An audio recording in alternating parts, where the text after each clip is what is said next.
My name is Nnamdi Kanu. I'm one of the lawyers to Nnamdi Kanu. I'm here with my colleagues, Maxwell Opara, PhD, and this Ijoma Ifedinobi, Esquire.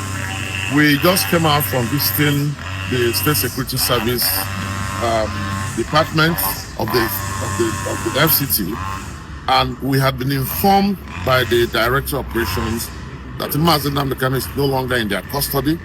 He has been moved to a safe correctional facility in Sokoto State. So right now, Nnamdi Kanu is now in Sokoto State, and our challenge anyway in this is that most of the documents he's supposed to file in Abuja Court of Appeal, he may not be able to file it anymore because he needed to file processes at the Court of Appeal to challenge the judgment that was delivered yesterday by the Federal High Court Judge, Honorable Justice James Omotosho. And moving him to Sokoto is now going to act as an impediment to his filing those appeal processes. But in any case, we are guaranteed and assured that where he is in Sokoto is safe for him at the moment. And we are hoping and praying that he could be relocated back here in Abuja, where we believe is safer for him and much better for him to pursue his appeal. Thank you very much. By the special grace of God, the appeal will be ready for filing by next week. So that is the position. My people, now good evening. Just because many of you have been calling me, let everybody calm down. We are filing our notice appeal tomorrow, and be rest assured, the judgment is going to be set aside because this is not judgment at all. If you are doubting me, I will get the cities of the judgment tomorrow. I will give it to you and the record of proceedings. You will now discover that the judge left what issues that we raised. He left everything that we are talking about and be writing another thing. So that judgment, it was predicated on anger. It just Nnamdi Kanu has insulted me. I will show him that I'm a judge. That's all. That's all. It's not predicated on law at all. A matter that was not investigated, the judge, you rejected the statement of Nnamdi Kanu, the DSS wanted to tender. Now, if a matter that was not investigated, there was no statement, there was no investigation report, on what basis are you giving judgment?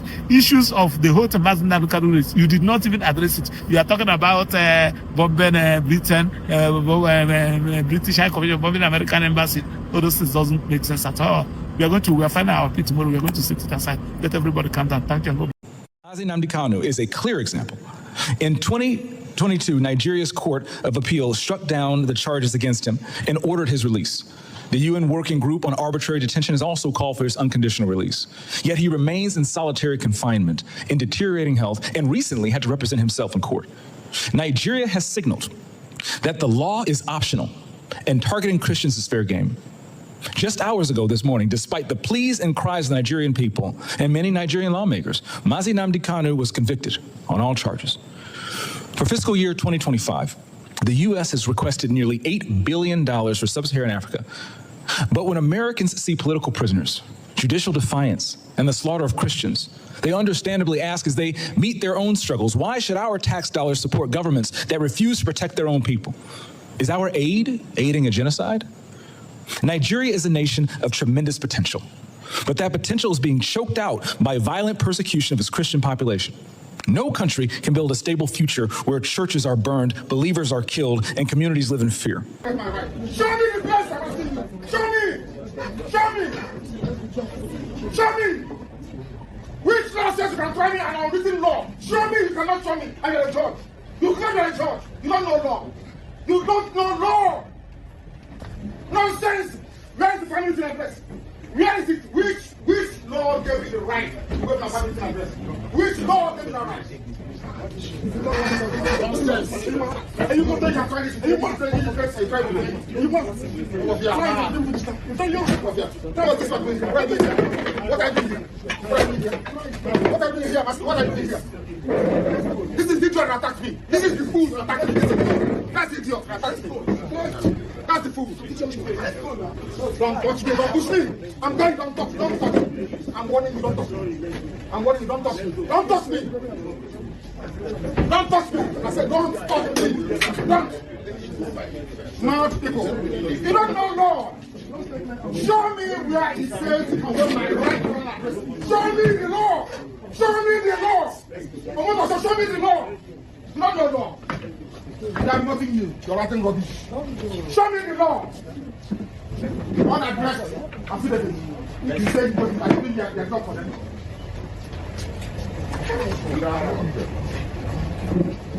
God will punish you. Now and forever. Criminals.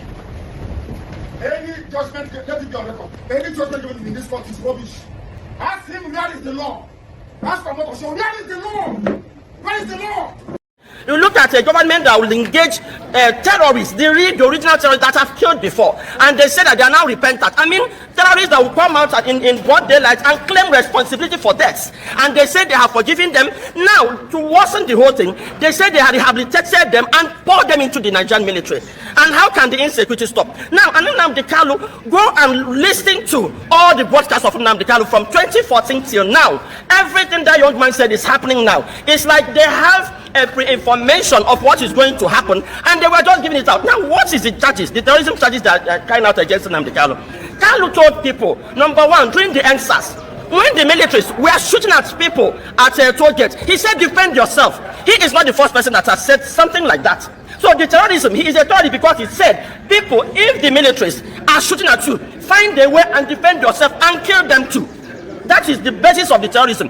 Now, but people that have carried out terrorism, killed, okay, like the general that was killed, somebody has taken responsibility. IPOB have never taken responsibility for any crime. In fact, what they keep saying is that we are not responsible. Nigerian security, do your job. In fact, they went as far as, in order to blackmail IPOB, did you know that the federal government engaged a Muslim jihadist in the person of our Igbo to go and guide Southeast? Did you know that the federal government, they broke a jail in Imo State, carried all the criminals, handed them over to Asedi Kibo. He recruited them and poured them in Imo State. Did you know that the Bubago outfit is the outfit that the federal government used to carry out jihad in Imo State? And now what they were doing is that when they caged the media in Imo State, but when I confronted the media, why don't you report what is happening? They said when they caged the media in Imo State, but when I confronted the media, why don't you report what is happening? They said they are caged, that they will only wait until the police release their report. It is based on the police report that they will write their own report. They caged it, they will perpetrate this act. The next thing you will hear is IPOB. Now, who are these IPOB? You say IPOB. IPOB say it is not off. Why don't you take time and investigate? It never happened. Do you know that in the East today, if anybody killed, they don't carry out investigation? So all they did is to do that to set Nnamdi Kanu up to kill him. Let me tell you, Nnamdi Kanu is only one man after Utuku that Igbos are rallying around, have seen as a leader. So they don't want that to happen. And well, we don't know what they plan to do, but we are watching. We are preparing for the prosecution. Thank you, my lord. Yes, defendant. Mazen Nnamdi Kanu, MAZINNAMDIKNU, appearing pro se. Thank you, my lord. Thank you. Before I delivered the judgment, I think it's just unfair to call the defendants, because after the judgment was reserved, while reading the file, I observed that some processes were filed. Defendants, can you identify these processes and let me know what you want to do with them? I am most grateful, my lord. We have joined issues on the motion on notice, my lord, asking this very honorable court to refer certain substantial constitutional questions arising in this very trial to the Court of Appeal. That's the first one. Defendants, please. My lord. While you identify your motions, tell us the date on the motion and the date you file same. Thank you, my lord. Most respectfully, my lord, this motion on notice was dated and filed on the 12th day of November 2025.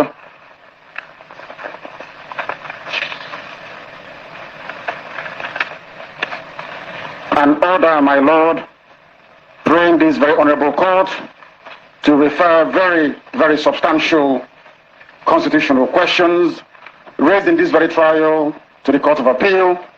It is a constitutional application, my lord, firmly anchored on section 295 sub 2 of the Constitution of the Federal. Please identify all the pending motions. All the pending ones, I will, my lord. Identify the one dated on 12th day of November. Can you identify them one by one? It is a motion on notice, my lord, brought pursuant to sections 1 sub 1. Identify all the motions.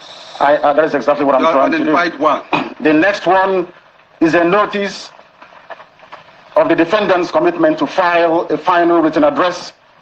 This was filed on the 11th day of November and dated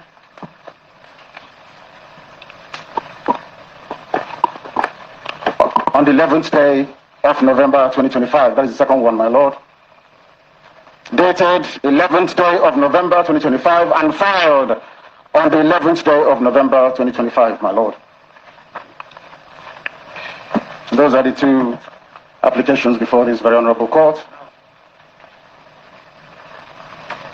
Get me the second one. Dated on 5/11.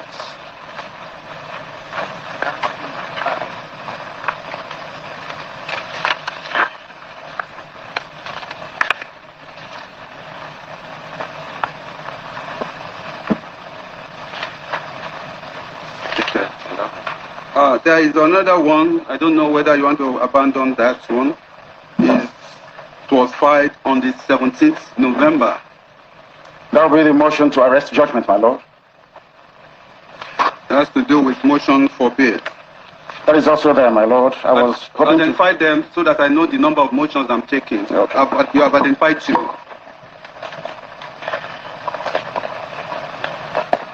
Where are you going? I go to home. You mean...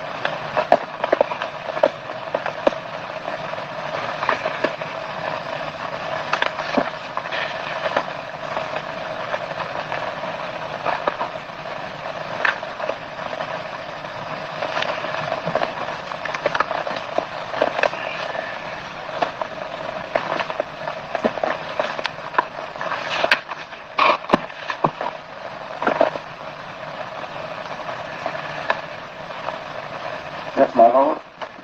This was dated. That's the motion for bail.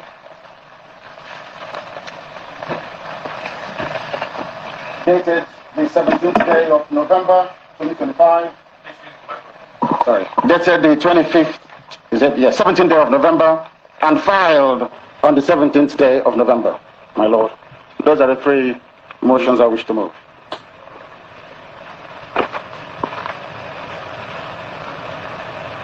Yes, counsel to the prosecution.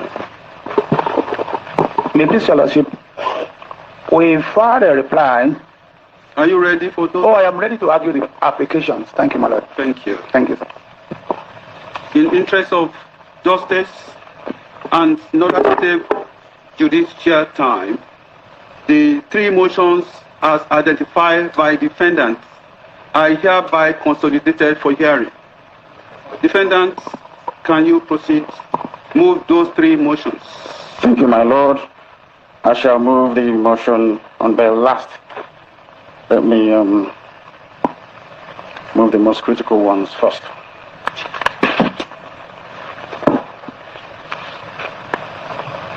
Here is not enough to contain my paperwork, so it's a bit more. Can I tell one of your legal consultants to move to you? Please, my lord. Mr. Ejimako, can you move to the defendant you consult for?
most grateful, my Lord. My Lord, I am the defendant, applicant, appearing for myself in person, and I most respectfully adopt as my argument in support of this very motion on notice the following processes which I personally filed and served on the prosecution. An order, this motion, my Lord, was filed on the 12th day of November, praying this honorable court for the following reliefs. An order referring the substantial constitutional questions raised in this trial to the Court of Appeal pursuant to Section 2952 of the Constitution of the Federal Republic of Nigeria, and an order staying further proceedings pending the determination of those referred questions. The supporting affidavit was deposed to by my younger brother, Prince Emmanuel Kanu, together with all annexures. My Lord, my written address filed in support of the motion, wherein I adopted and argued the three jurisdictional issues submitted to your Lordship for your determination. There was also a further and better affidavit and my reply on points of law filed in answer to the respondent's counter affidavit and written address. My Lord, I respectfully urge your Lordship to deem all these processes as argued and to grant the reliefs exactly as set out on the motion paper. And in a brief overview of what is contained in my motion, my Lord, my contention is very simple. That ab initio, this court lacks jurisdiction to try me, that this very court is a material defiance of an appellate court judgment, the Supreme Court, with specific regards to count 7, which does not exist in the laws of this very country, and which the Supreme Court mandated this very court to amend. That hasn't happened. The presence of count 7 on this charge sheet, my Lord, nullifies this entire proceedings, completely and totally, because count 7, my Lord, does not exist in the laws of this very country. Where upon points of law, I will make specific references to the ratio that came down from the Supreme Court, where my Lord Lawal Garba explicitly stated that count 7 should be changed. That hasn't been done, my Lord, and this court is in contempt of the Supreme Court binding order. My Lord, the entire argument of the respondent, I'm sorry to say, collapses on just one single point. Not many, just one.